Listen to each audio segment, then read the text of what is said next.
The question about the frequency of the Lord's Supper has been debated a lot in church history.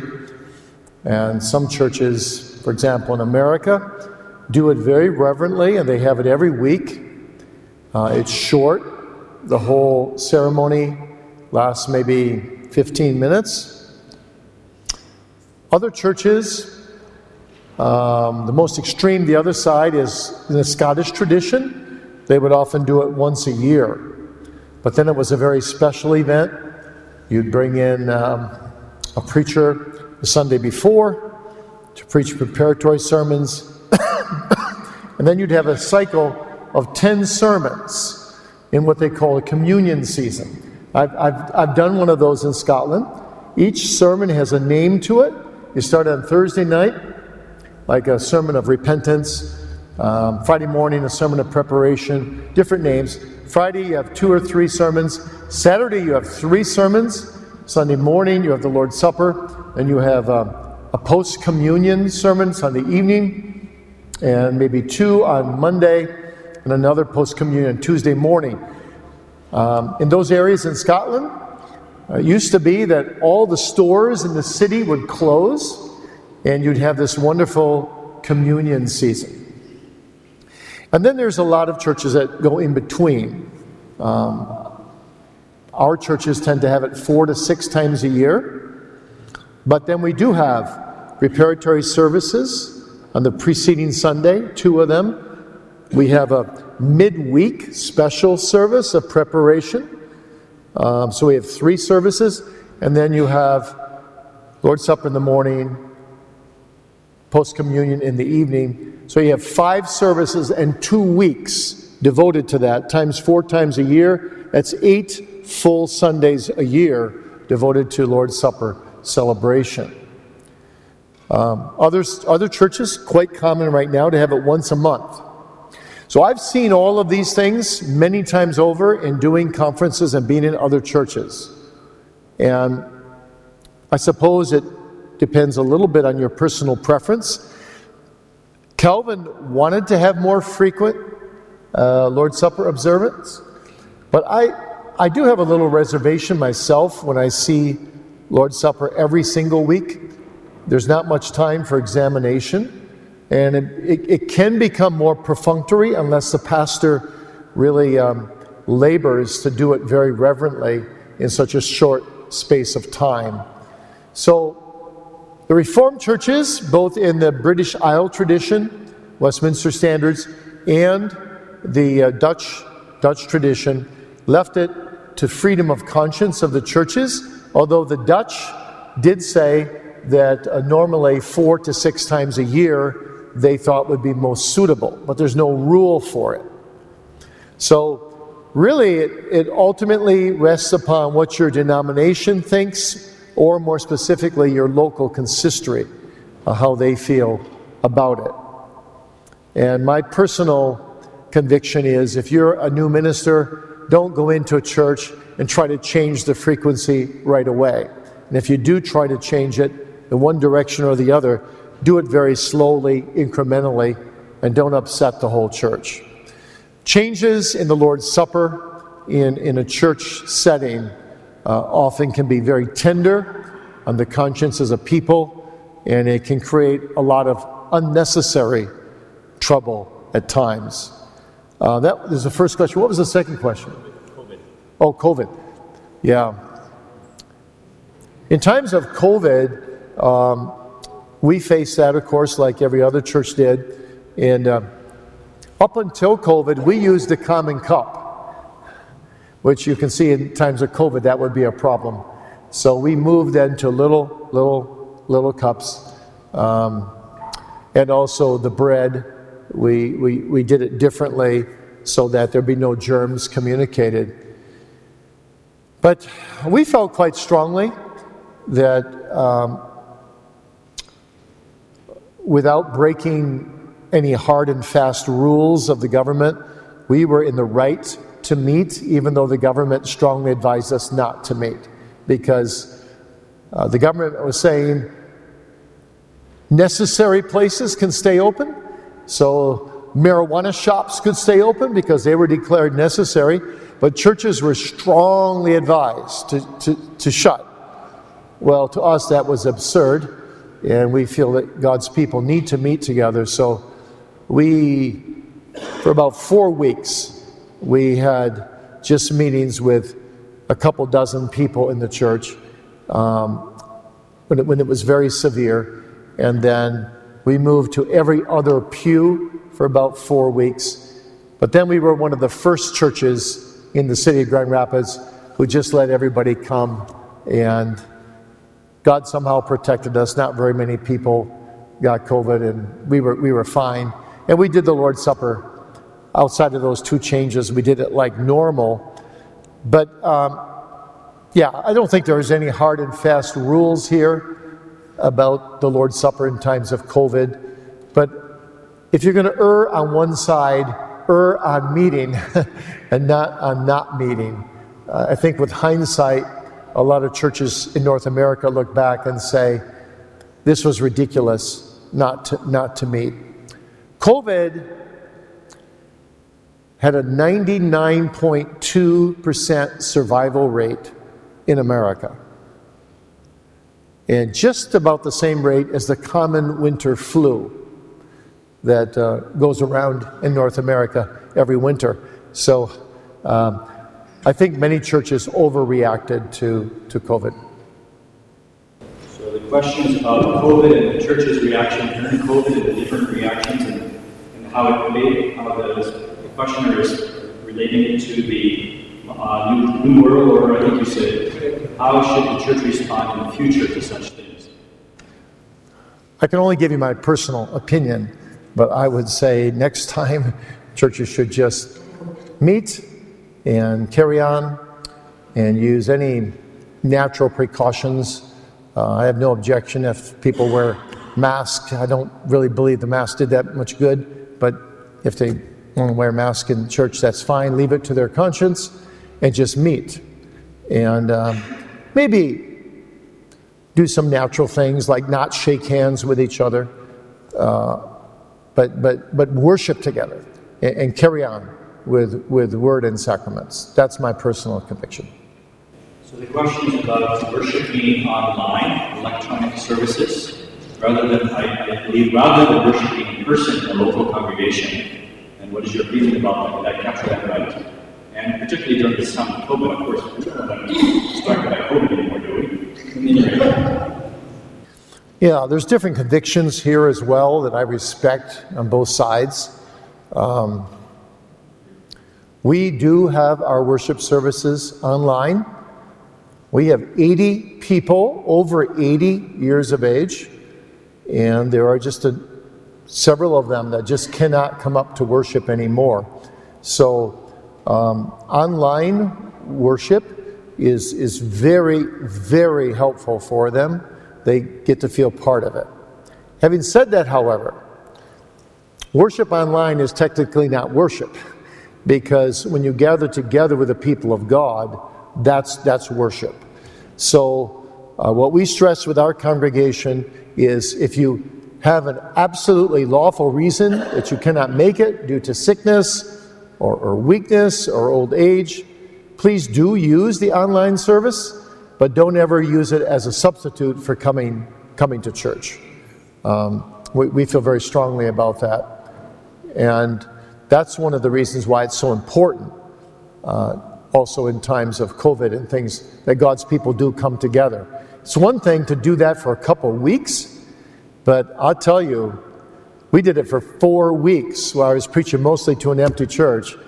And those 4 weeks felt like half a year. And people just missed coming to church so badly. The advantage is when we brought them all back, people enjoyed church more than ever. So it had some good fruits. But I think we need to be much stronger as Reformed churches, that God commands His people to come together. And we want to obey that command. See, the world and the government just has no apprehension of how important church is to the people of God. So they think, it's something you can forgo fairly easily for a couple months. Well, I'm sorry, but that's not the case. We must worship together. So online is just used by those in our circles that really couldn't make it to church for some reason. So the question deals with the gospel in African culture, I think. And we're dealing with the concept of Ubuntu, which is Ubuntu is an African idea of fellowship, togetherness. We are one together and sharing in traditional African thinking. Did I get that right, George? And the question is, how do we minister the gospel in that, and how do we connect with that as we preach the gospel and minister the gospel? Is that correct, George? Total depravity? Along with total depravity in culture. So Christ in culture, gospel in culture. I do think the Reformers and the Puritans would say to us that when we preach, there is a sense in which we include the whole congregation corporately, that all those who are believers are one in Christ, but at the same time, we're aware when we preach that there's always unsaved people in our midst, unsaved adults, unsaved children, unsaved teenagers, and so we must preach to them as well. So there's both the oneness that is preached in Christ, but there's also the line of demarcation that runs through the congregation, so that we should be preaching both to the saved and to the unsaved. In fact, the Puritans would take it even further and say, among the unsaved, there are people that are hostile to the faith, that are sitting in front of you, and there are also people that are seeking for Christ but haven't found him yet, and you have to preach differently to those two groups. And also among the saved, there are babes in grace who have just begun to run the race. They need a certain kind of preaching to help them forward. And then there are those who are fully assured of faith, and you preach a bit differently to those. So a minister, based on the text he's preaching from, preaches to different groups within the church, even as sometimes you preach to the whole church. So you do both of the above. But I have no idea what you're talking about with the Ubuntu or whatever that is. I can't answer that. Good, thank you. A young minister, fresh out of seminary, which books to read, which subjects to be best qualified for ministry? For one thing, I think as a young minister, you want to read, may I just say it this way, I'm not making it a fast rule, one book a year on ministry. All your lifetime, really. Because we always need to read about our calling. We can stray in one direction or another. And there are several books there that I would highly recommend. My favorite is The Christian Ministry by Charles Bridges. If you don't have that, it's just an awesome book about the all-around ministry. And then there are certain books that would be close to that. My second favorite probably would be Lectures to My Students by Spurgeon. Probably most of you have read that. In terms of preaching, my favorite book is Preaching and Preachers by Lloyd Jones. And I also like the one by Thomas Murphy on pastoral theology, and the 3 volumes of L. Martin, a Reformed Baptist minister in America, who, by the way, is very ill right now. And he has 3 volumes of lectures he gave to students that have just come out, and they're fantastic. It's about the ministry, the man, preaching, pastoring, all except the few references to where I would disagree with him on baptism, but that's okay. We can live with that. So yeah, there's a lot of good books on ministry and preaching. I'd say that's a key area. Secondly, I would say that as a young minister, you want to read, we stressed a lot about piety this morning. You want to read something that really feeds your own soul on a regular basis. Now, what I've done in my life for that is I read a lot of diversity in terms of contemporary authors, older authors, but I try to always keep one Puritan book going. the Puritans have done more for my spirituality than any other group of writers by far in church history. Hands down, at least 10-1. I find the Puritans convicting, encouraging, challenging, enlightening, extremely scriptural. Hence, I promote them all over the world. And there's thousands of ministers who've come to me at some point in my life and said, you know, either you got me going or John Piper got me going on reading the Puritans or something like that. But it's changed my ministry. It's changed my life. The Puritans will help you preach with more zeal. They'll help you to preach with more clarity. They'll help you preach more pastorally. So I would keep a Puritan book going or a Reformation book going. And if you're just beginning to read the Puritans, I would begin with the Puritan Treasures for Today from heritagebooks.org. And they're simple. Every sentence has been edited, and they're short books. Something like Stop Loving the World by William Greenhill or John Flavel, Triumphing Over Sinful Fear.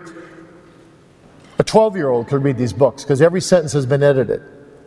And then I move from those, once you realize from those books that the Puritans are just full of content and not like the fluff so often written today, then move to the actual original Puritans. Begin with Thomas Watson.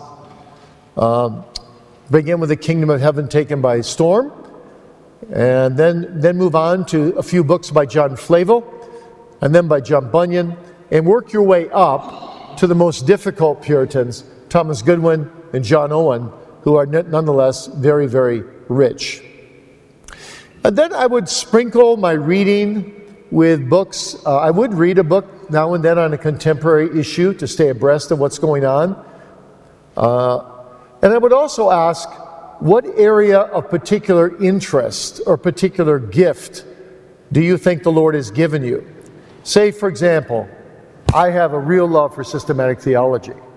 So I will read more systematic theology than the typical pastor. That's my calling, that's my love, that stimulates me. And so you want to stretch yourself as a pastor. You also want to read some books for devotional purposes. You want to read other books that challenge you a little bit academically, stretch you. That's good for your soul as well. Do not feel like you have to read every book that is the rage at the moment. Some books aren't worth reading, but read especially books that can edify you intellectually and spiritually. I would say that would be a general rule. Also, if you're doing a series on a particular book. Right now I'm preaching through the Gospel of Mark. Well, you'll want to read 3-4 commentaries on Mark, maybe even before you begin, and just really saturate yourself with material that's related to your preaching. One more thing. I find that when I preach on a certain text, I'll look up all my books and which ones have sermons on that text, and I get to know the authors, of course, as you do too. And I'll probably pick out 6 to 8 sermons as well as 6 to 8 commentaries. And I'll scan the commentaries, maybe 3 minutes each, and I'll scan the sermons for 5 to 10 minutes each, just looking for major thoughts, major ideas, just trying to get to master the text more so that the text can master me. I don't read word for word of those sermons, but I find that studying our forefathers, how they approach the text, especially as a young minister, is extremely helpful. And there's some ministers that are particularly good for this. Robert Murray McCheyne, Jonathan Edwards. I love it when, even Spurgeon, most of the time. Sometimes Spurgeon gets a little bit away from the text, but no, he does, especially in his later sermons. But if you, like McCheyne is a model. Short sermons, you can read them in 10 minutes thoroughly, and he has such a way of bringing together the biblical, the doctrinal, the experiential, and the practical.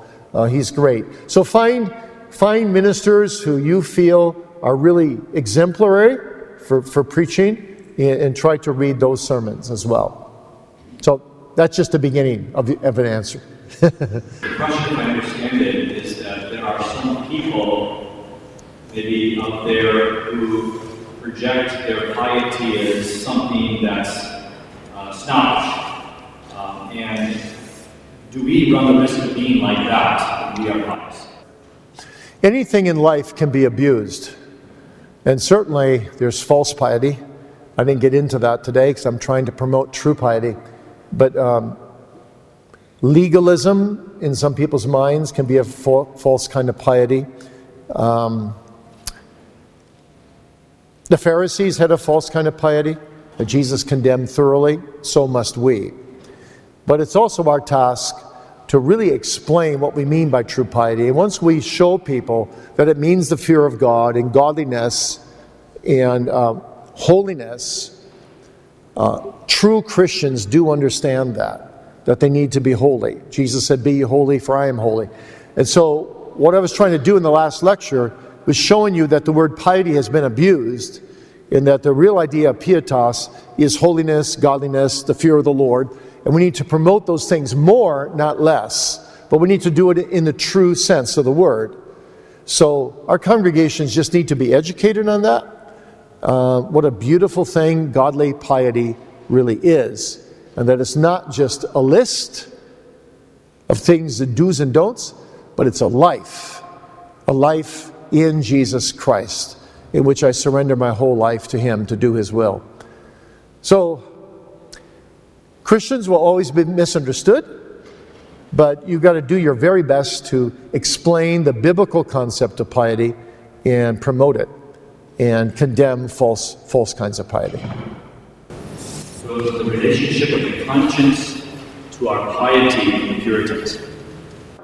You know, the Puritans wrote a lot of books on conscience, on having a good conscience. In fact, I'm co-authoring a book right now of the Puritans on conscience. And we've got 8 old out-of-print books on the Puritan view of conscience. They talk about a good conscience, they talk about an erring conscience, they talk about a hardened conscience, talk about a desensitized conscience, talk about a lot of bad consciences. But most of the Puritans write about a good conscience out of the Pauline principle, I strive to keep my conscience void of offense toward God and toward man. And the conscience is wrapped up in their whole idea of piety and their whole idea of the fear of God. And the problem of having our conscience desensitized by the world, by ungodly living, by backsliding, by just not being in the Word. And so, for example, if you were preaching from Daniel 1 verse 8 about, Daniel determined not to defile himself with a portion of the king's meat and drink, Daniel didn't want to be celebrating with worldly food in a worldly atmosphere, particularly now when Israel was in exile. And he was worried, of course, about his conscience, that he would desensitize his conscience. So there are a lot of things in life, the Puritans would say, that we can't say, absolutely, you may not do that. But where we do say, I'd rather not do that myself because I want to keep a sensitive conscience and I want to live close to God with a pious life. My own dad was big on this, and it was interesting. When we were 8 or 9 years old, we asked him a question. He'd have a black and white answer, which is good for a young child. Young children need black and white answers. But as we became teenagers, you'd say something like this, Dad, can we go over to our friend's house and watch this movie? He'd say, well, why don't you go upstairs, get down on your knees beside your bed, and ask the Lord, knowing what that movie contains, ask the Lord if you could glorify Him by watching that movie. And I think it worked well for my dad, because I think our consciences were so tender that we actually said no to ourselves more than my dad would have said no. But my dad was doing something very important right there. He was doing something very important right there.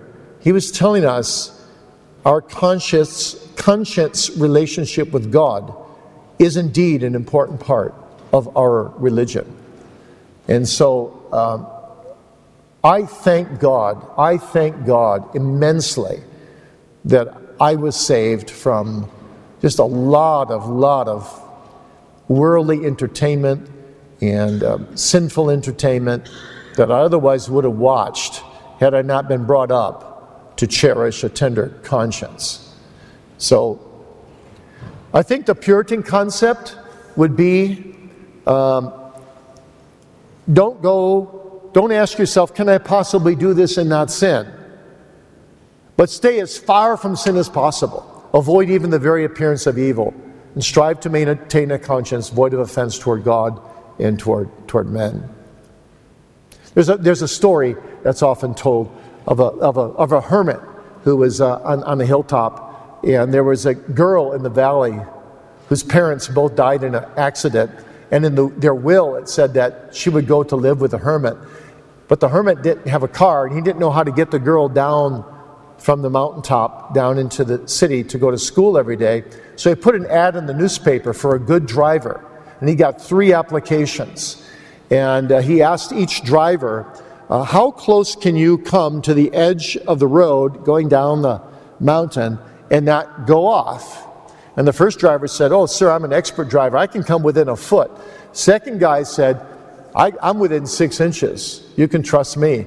The third guy said, I really don't know, sir, because I'll be hugging the other side of the road. Well, you know who got the job? Number 3. You see, and that's the Puritan idea. Just don't even go near the smell of sin. Walk godly. Do those things that honor God. And they would say even this: if you participate in a movie or a film that is spewing out sin, and you're a silent observer, you're actually participating in that sin when you don't turn it off, and you don't turn your eyes away from beholding iniquity, as Job puts it. So, say no to sin, seek to walk with a good conscience before God and for men. That's what the Puritans would say. So the question deals with the Lord's Supper, Calvin's view of the Lord's Supper, particularly who is admitted to the Lord's Supper. So Calvin, of course, was in an interesting situation where every Genevan citizen was required to come to church. And lots of people didn't even have historical faith, much less saving faith, when they were there. So Calvin required that they would have to have the rudiments of saving faith, which is saving knowledge and saving trust. And Calvin had respect for each man's conscience and said that if their walk of life didn't contradict their church membership, and under the preaching, when the preparatory services were held, and those people believed that those marks of grace were present, at least to some degree in them, even if they were small, they had free admittance to the Lord's Supper. It was only when their walk of life contradicted it that he would ban them. He did not teach that everyone had to give a personal testimony of their conversion. He felt that that's not for a man to decide, not even for a minister to decide, but people were to examine themselves by the preaching, which would set forth the marks of grace. Some of the Puritans that followed Calvin did ask for testimonies. But it's interesting that when they did, I've read books of those testimonies because clerks took notes. It's remarkable how simple the conversion testimonies were, and they gave them freedom to partake of the Lord's Supper. Particularly someone like Thomas Shepard, who seems very detailed in what conversion is, quite detailed, more than most Puritans. But the 250 conversion stories in his church of people that were accepted, basically, it says this: I was brought under conviction of sin, and I saw how wicked my heart was, and there was no hope in me. And under a certain sermon, I began to hear about Christ. Or this sermon or that text, I felt some hope for my soul, and I learned to love Christ, and I want to follow him out of gratitude. So the framework of the Heidelberg Catechism experiential misery, experiential deliverance, experiential gratitude. That's kind of what the Reformers and Puritans used in general as a criteria for coming to the Lord's Supper. But then in most of the churches, you as a parishioner would have to decide whether those things were true. And it wasn't up to the consistory or the minister to make the final decision. Reverend Kalakala's question is this: mentoring in the ministry, particularly in relation to piety, how important is it? It's off the charts. It's very, very important. So, example, in our Puritan Reformed Seminary, every student has to write an exit interview paper after when they leave the seminary. And one of the questions is, what are the greatest influences that you experienced in your years at the seminary? And it's fascinating. We're blessed. I'm blessed with a whole group of godly men who are faculty in our school around us.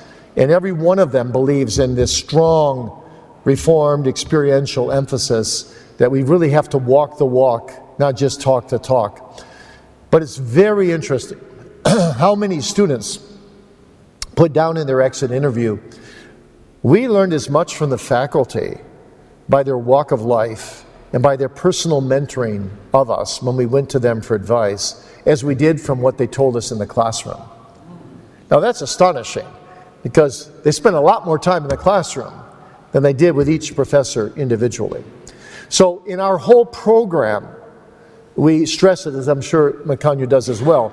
So every student has a mentor, every student.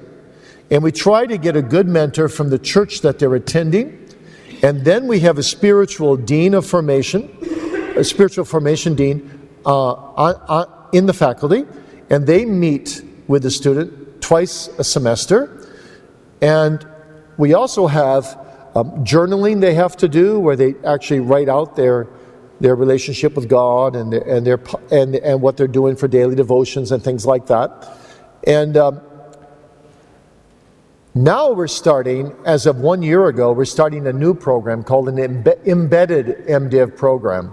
And that is that a student can actually stay in the church where he's at and take most, if not even all, of his program under a prolonged internship. So instead of a 3.5-year program, it may take 5 or 6, but he's under his pastor, mentoring him all those years in the practical ministry, teaching him how to do everything in the ministry, at the same time as he's coming for subjects. So more and more we realize that mentoring is extremely important. But it doesn't take the place of the need for academic studies as well. So in my own training, when I was young, our denomination really didn't have much of a seminary. I was trained under one man. My whole ministerial training was a mentorship, really. And I must say, it was good in some ways for practical ministry, for learning how to do things. But it was bad in other ways, because no one man can teach every subject well. And so I suffered. That's the reason why I went on to get a doctorate, because I felt the poverty of my education. But in terms of the actual mentoring and how to be a minister, how to do catechism classes, confession of faith classes, and mentoring me spiritually, personally, I had a very good training. So what we want to do is we want to take the best of both worlds. And that's what the old divines did. That was the motto of the Dutch Further Reformation, the motto of the Puritans, that you combine both mentoring and academics, both piety and academics. So the model was, say, Gijsbertus Vucius in the Netherlands, his model for training students was academics and piety, both at a high level.